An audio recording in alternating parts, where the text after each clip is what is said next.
As a lymphedema patient myself, I was one of the lucky ones.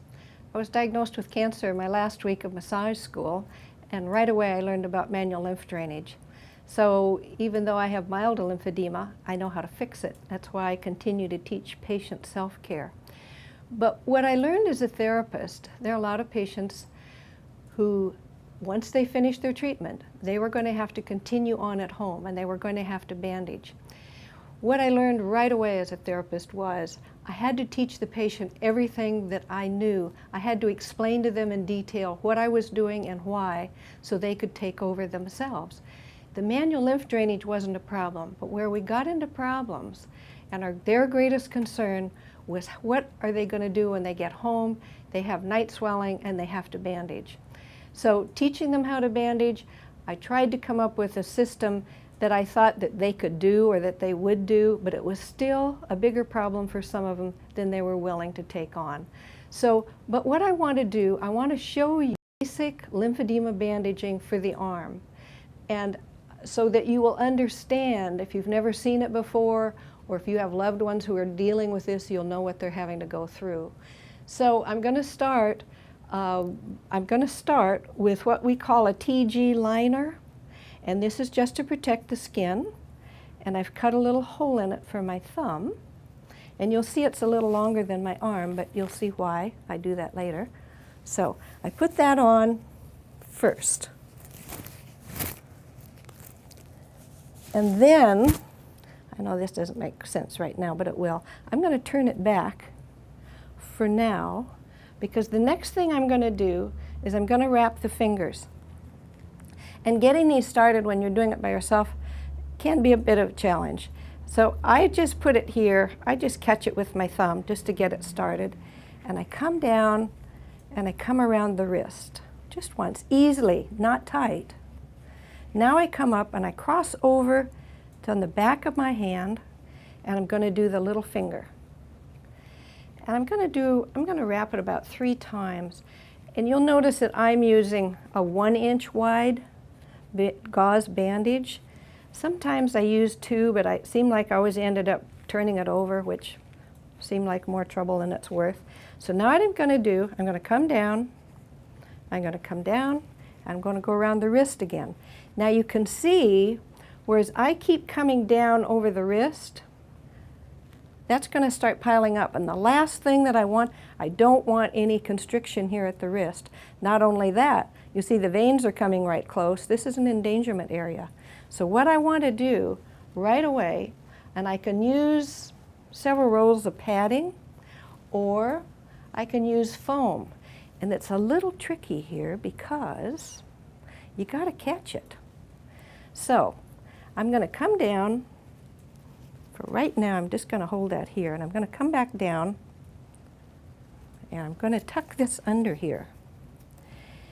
And like I said, this is a little tricky. And it's why, for the patient's sake, I used to say, just use some padding. It's just easier. It's easier to work with. But you are going to want it. You are going to want this extra pad over the wrist, so that each time I come around, I'm not creating some additional compression. Okay? So here I'm going to go again. I'm going to go up and I'm going to do the 4th finger.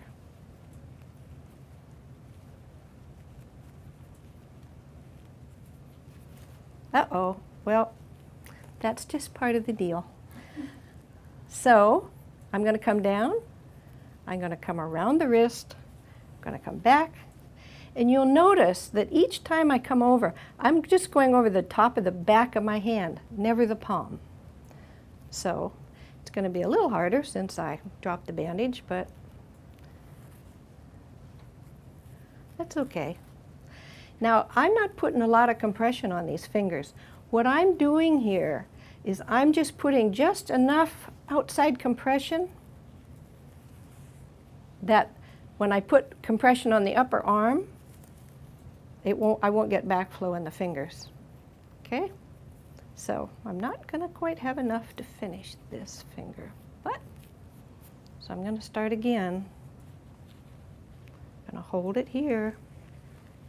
I'm going to come back up, and then I'm going to finish that finger.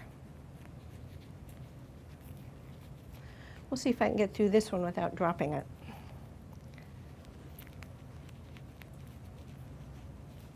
Okay, now back over the top of my hand, around the wrist, and up to the thumb.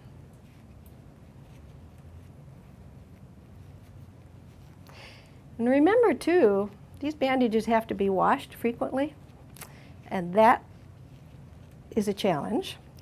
I used to just put them over, let them dry. When they were wet, I'd just put them over a rolling pin. Now what I'm going to do, I've got some extra here, and that's okay, because I'm going to come through here, and I'm going to come through the web spaces, because sometimes that's where that fluid wants to settle. Got to come through again, and again, and again.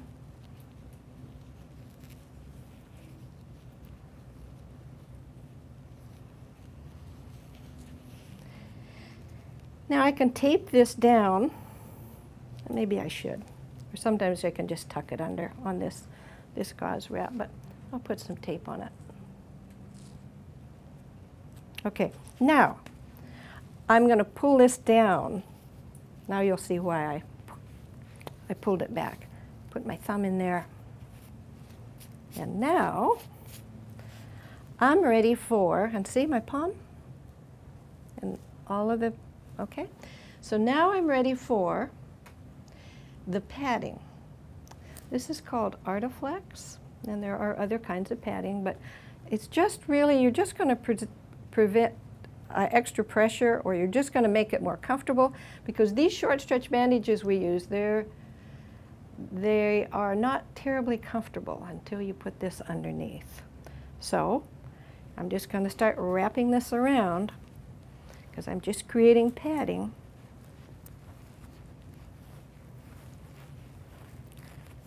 Now there's one more endangerment area that I'm concerned about. I'm going to hold this, and again, I could use this if I can hold it there, or an easier approach. See, this was the same Artiflex. I just folded it over several times.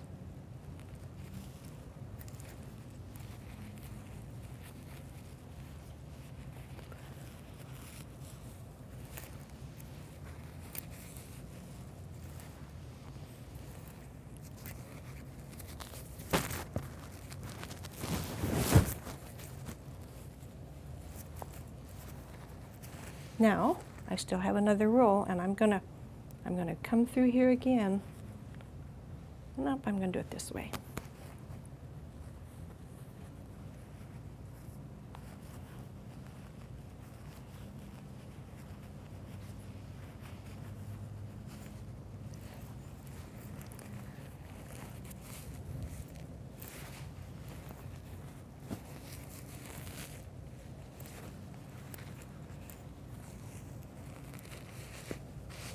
And this kind of sticks to itself. I don't think I need to, well, no, I will. I will put a piece of tape on there.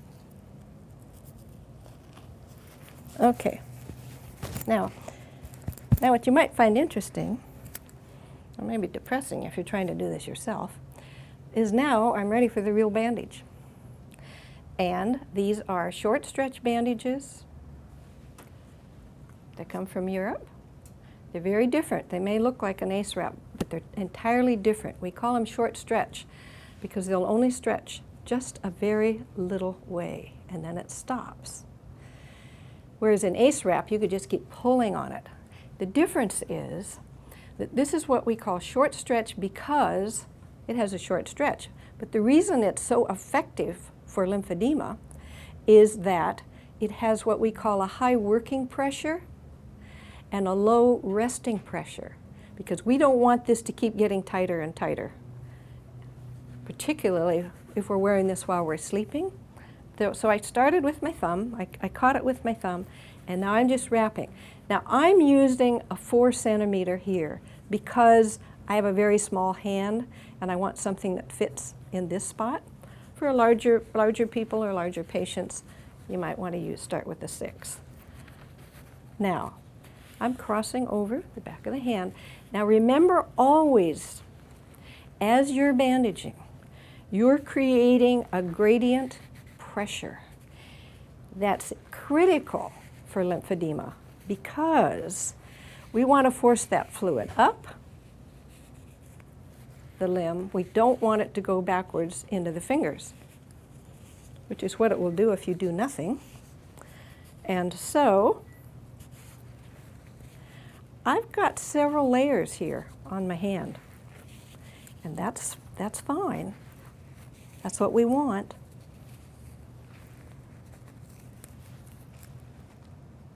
Now I am going to tape this. You'll notice too that I didn't use these little clips. We never use these on a lymphedema patient. The last thing you want, because they're so prone to infection, you don't ever want one of these little prongs to get into the skin. So now I'm going to a wider bandage.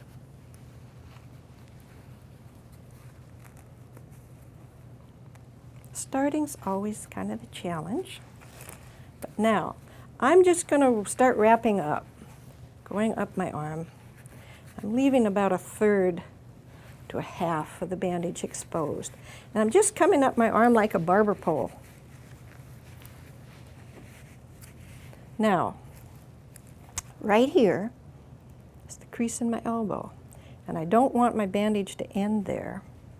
And I want some extra little protection. So I'm going to come up this way. You'll see why in a minute. I'm going to come up above.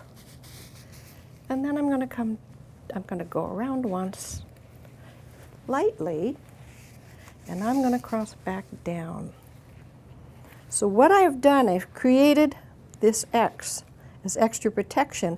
That keeps the bandages from slipping into the crease when I bend my arm.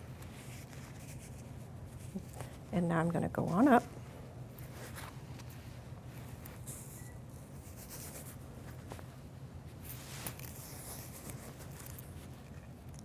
Tape it down. Okay, I'm ready for another bandage. I could use this one, but I don't think I need one that wide. But we may use that later, but it's not necessary right now. You'll see. So now I'm going back down to the wrist. See, it's okay if I do extra layers here. And see, as I come up the arm, like I said, I'm thinking gradient. So I may pull a little tighter down here, but as I come up the arm, I'm easing up a little.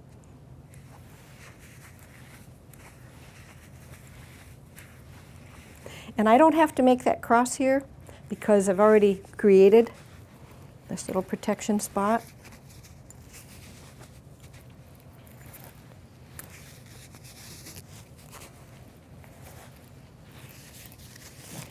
And also, I know this holding it against my side with my arm to catch it as I come around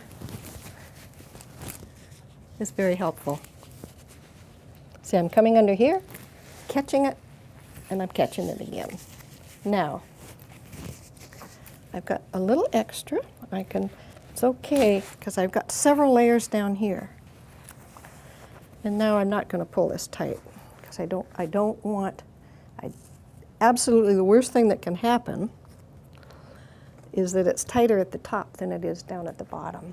In other words, we say it's tighter distally and it gets less proximally. Now, just for the sake of neatness and to kind of help hold this all together, have a little extra here, and I'll just fold it over. Now, so there's the complete wrap. And when I squeeze this, I can feel I've got more compression, less as I come up the top. Now here's what you can do. This is just extra. I would not suggest it for nightwear. There's plenty of compression here for nighttime. But let's just say that during the day you pull too many weeds in your garden and you get some swelling. Or you're going to be doing a lot of exercise, you're going to be doing a lot of busy work and you want some extra compression. You can add one more bandage. And you just go all the way up, just like I did before. And I used the wider one this time just because I want to make sure I get all the way to the top. But I wouldn't leave this bandage on all night. You don't need a lot of compression, particularly at night, because you need time for the capillaries to rest. So,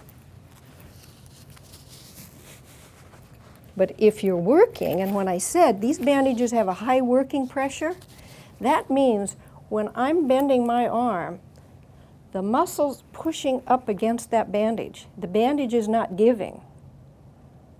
But yet when I'm quiet or I'm sleeping, it has the low resting pressure, and the bandage isn't trying to return to its original shape, so it's much safer. Now I've got a little extra here, just gonna lay it over. I don't want any more compression here at the top. So I've run out of tape, but you get the idea. So there you have, that's the standard lymphedema bandage for the arm.